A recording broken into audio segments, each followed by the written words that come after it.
My brother stole the truck my uncle gave me and totaled it driving drunk.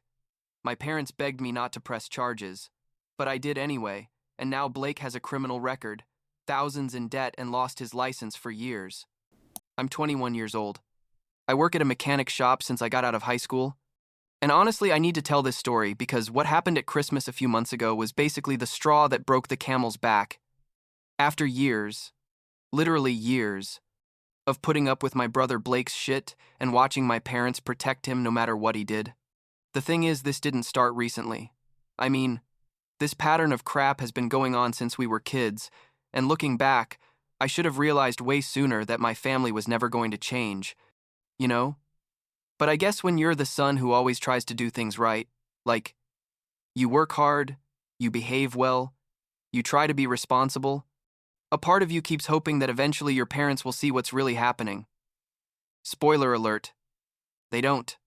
Blake is a year older than me, 22 now, and he's basically been my parents' golden boy since forever.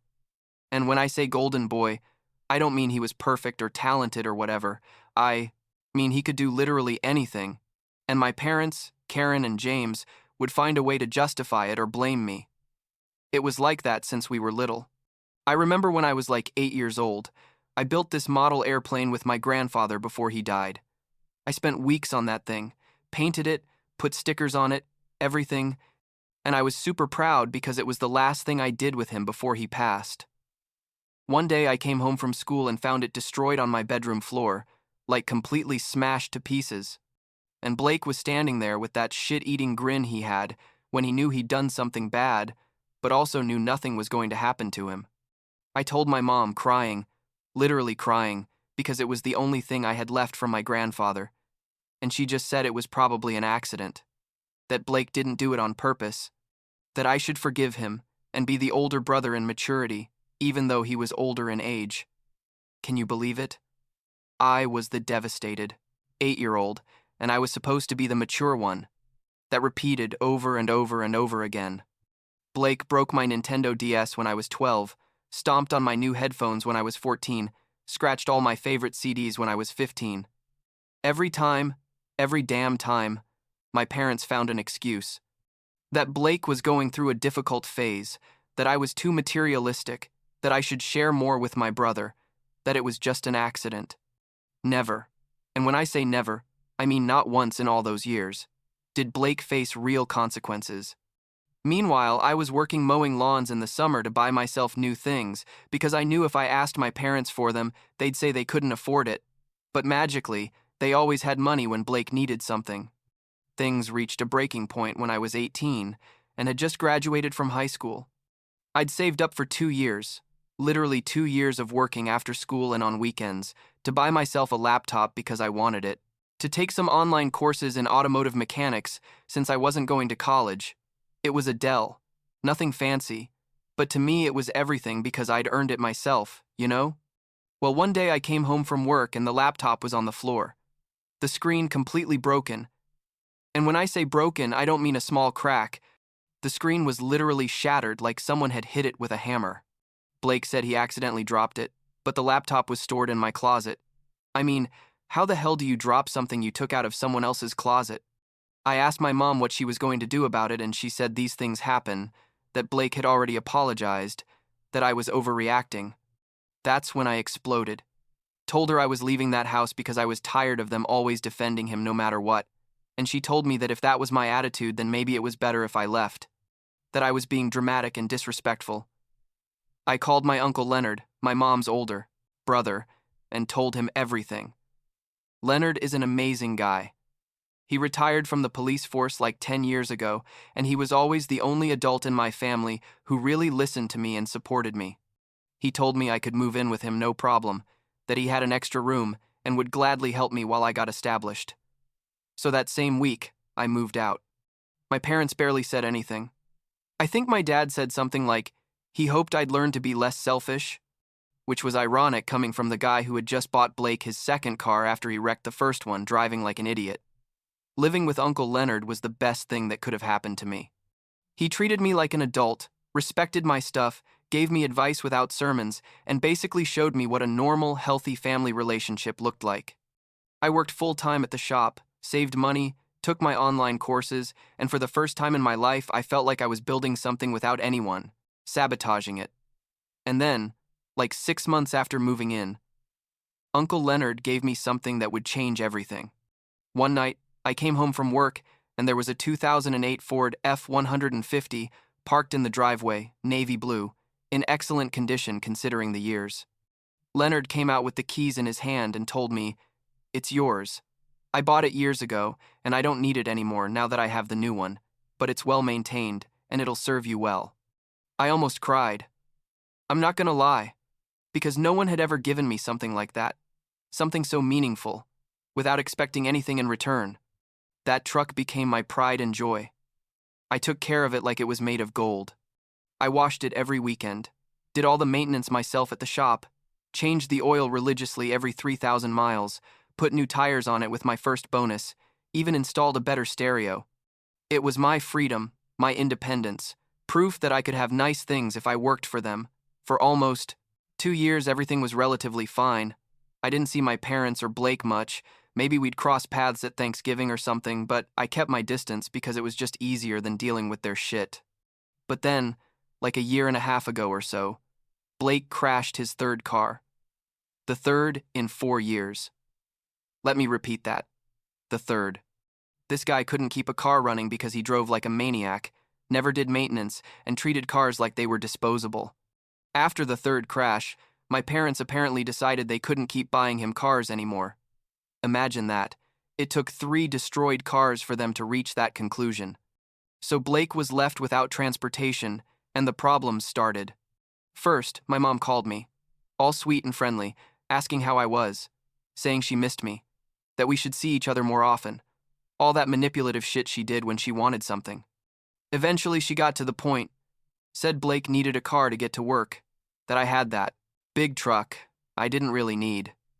That, I could lend it to Blake for a while he saved up to buy himself something. I told her no. Just like that, no. I explained that Uncle Leonard had given me that truck, that it was mine, that I needed it for work too, and that knowing Blake's history with vehicles, there was no way I was trusting him with something so valuable to me. My mom got furious, told me I was being selfish, that he was my brother and brothers help each other, that she'd never asked me for anything before and this was the least I could do for the family. I reminded her that she had literally let me leave the house without batting an eye when I was 18, that she hadn't supported me in anything since then, and that I wasn't about to give Blake my truck so he could destroy it like everything else. She hung up angry, and we didn't talk for weeks. I thought that was the end of it, but oh no, I was so wrong. Turns out at some point, probably when I still lived with them, Blake had made a copy of the truck keys. I don't know when exactly, maybe at some family gathering when I left the keys on the table. I don't know. But the point is, the son of a bitch had a copy. One day I got out of work and the truck wasn't where I'd parked it.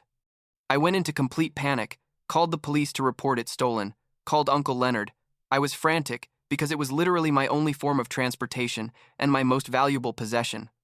Like 2 hours later, I got a call from Blake, sounding casual as if nothing, saying he'd borrowed the truck because he needed to pick up some stuff, that he'd return it to me in a couple hours. I was so furious I could barely speak. I told him that was theft, that I'd reported the truck stolen to the police, that he better return it immediately. He laughed, literally laughed, and said I should stop being dramatic, that we were family and sharing was part of that he'd return it when he was done. He brought it back, like at 10 at night, and when I say it was a disaster, I'm understating it. The interior smelled like beer and cigarettes. Even though I never smoked and barely drank, there was trash everywhere, the seats had stains, and the tank was empty. I demanded the key he'd copied, and after arguing for 20 minutes, he finally gave it to me. Or at least he gave me a key. I was never completely sure if he had more copies hidden. I changed the truck's locks, cost me like $200, but I did it because I didn't trust that Blake didn't have another copy hidden. I called my parents and told them exactly what Blake had done, expecting that at least this time, this damn time, they'd admit their golden boy had crossed the line. My mom said I was overreacting, that Blake just needed transportation, and that as brothers we should help each other, Basically the same shit as always. My dad said I should be more understanding. That Blake was going through a tough time. I told them I didn't want to talk to them. Again. And cut all contact again. Months passed and I went on with my life. Working, improving the truck, hanging out with friends. Basically trying to forget I had such a dysfunctional family. Uncle Leonard invited me to spend Christmas with him and his wife, and I was happy to do it because I had no interest in seeing Blake or my parents. But like 2 weeks before Christmas, my mom started sending me messages, saying it would be nice if we spent Christmas together as a family, that she'd cook my favorite food, that Blake had been asking about me, all that classic emotional manipulation. I told her no, that I was spending Christmas with Uncle Leonard. She insisted. Said Leonard could come too if he wanted. That it would be like old times, and finally, like an idiot, I agreed. Christmas came and I went to my parents' house. Uncle Leonard decided not to go because, in his words, he didn't want to deal with my mom's drama. I should have listened to him. Dinner was tense. Blake, barely.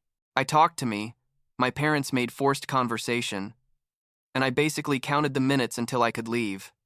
After dinner, we all sat in the living room, opened gifts, all very fake and uncomfortable, and like at 9 at night, I said I was leaving. I went to look for my truck keys, and they weren't in my jacket where I'd left them. I searched all my pockets, the entry table, checked the floor, nothing. I asked my parents if they'd seen some keys, and my mom said no, that maybe I'd lost them.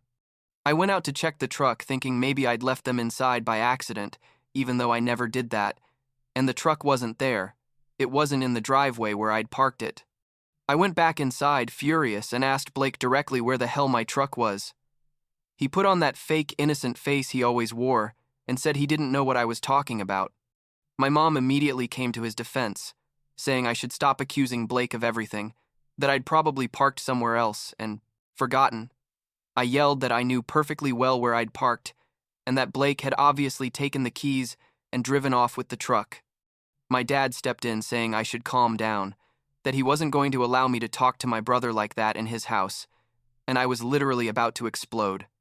I called the police right there to report the truck stolen, and when my parents realized I was serious, they started to panic. My mom was begging me to hang up, that surely this was a misunderstanding, that I shouldn't involve the police in a family matter.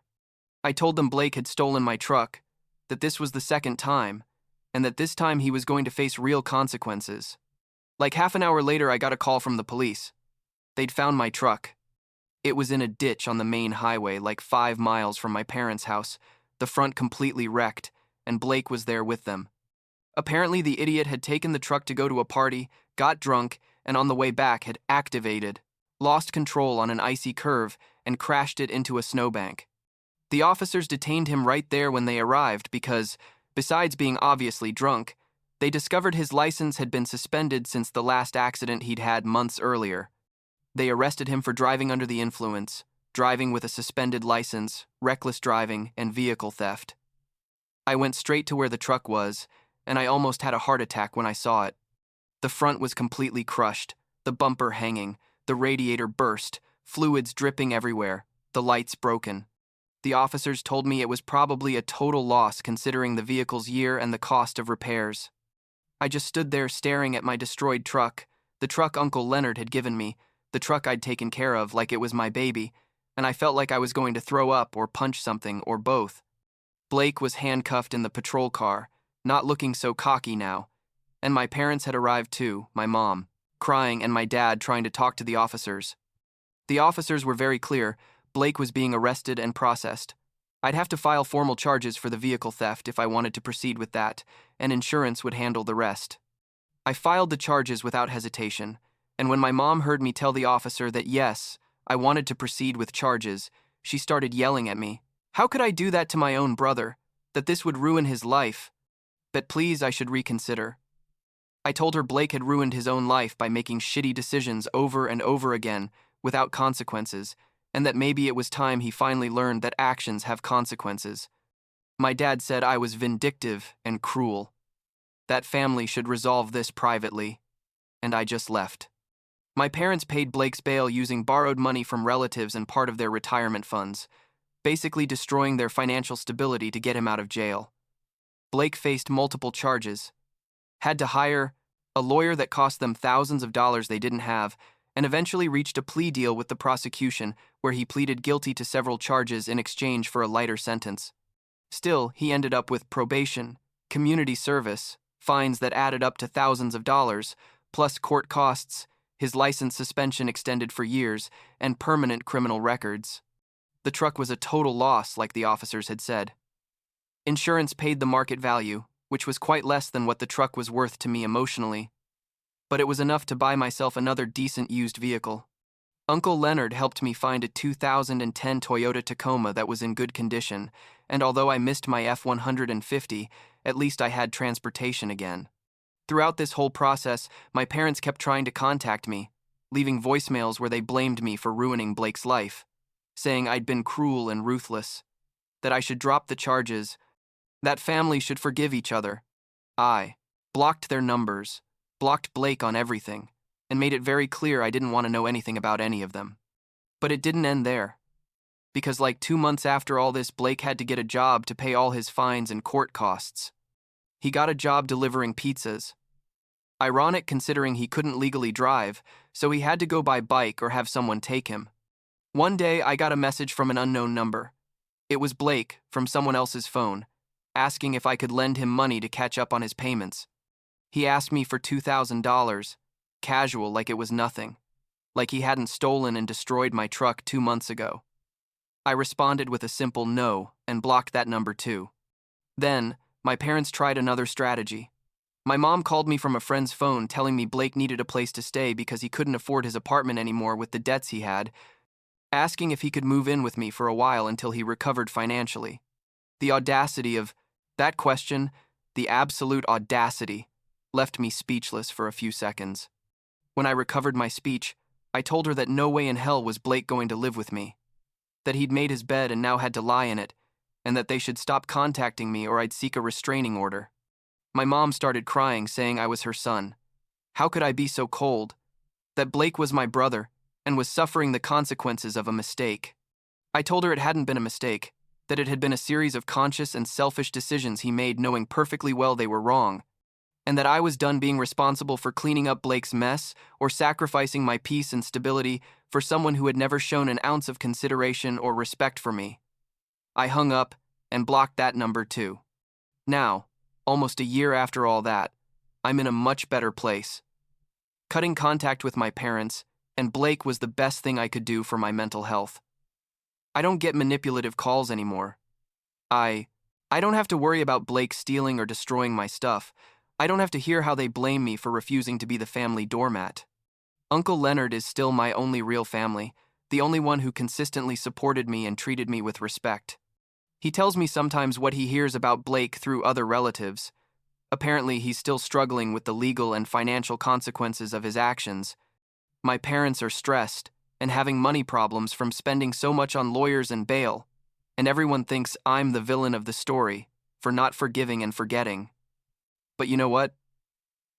I spent years being the son who did everything right, worked hard, behaved, and still, I was always the one who had to sacrifice, forgive, be the mature one, while Blake got pass after pass for his destructive behavior.